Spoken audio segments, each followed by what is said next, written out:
ببینید الان دور تنده دور 380 الان میاد پایین دورش میاد روی ببینید لخته ها رو داره تشکیل میشه الان به 141 میرسه ولی الان اومده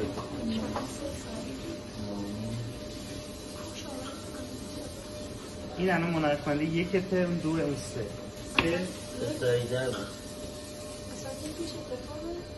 یک این یک میگیره آره خیلی سعیده را تو دیگه میگم نمونه مونده یه ذره میگم خیلی فرق نداره ولی سه باز بهتره دو سه با هم باز بهتره این موادی که داخلشه اون درشتر این ریزتره در مورد این شما نظرتون چی هستش؟ مواد یکیه منظور لخته ها این یعنی که کار نمیکنه اون منعکس یک اثر گذارش کمتره البته الان نمیشه نظر وایسی تا آخر وایسی تا سه جداسازی بهتره آره سه به نسبت بهتره ولی من تو بلم این شاید نمونه خوبی نبودن برداشتی ولی در کل دو سه یک مقدار بهتره اون آخرش باید وایسی تا آخرش آره باید انقدر اختلاط کن تموم بشه بعد میاد اختلاط کن بعد از اختلاط کن هم میاد روی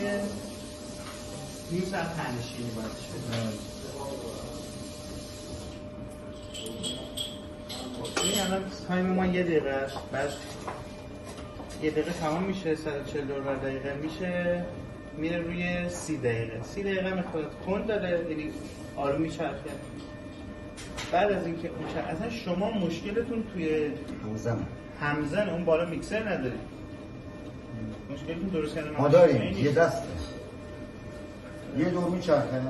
یعنی یه جا توی مخزن تقریبا این الان 30 دقیقه میره 40 دقیقه توی مخزن 1000 لیتری مواد و آب قاطی میشه بعد میشه توی مخزن 3000 لیتری بازم هم با همون دور هم میخوره در جام پمپاژ میشه این اشتباهه آره این شما یه حوضی تنشینی فقط دارید معرکه بودیم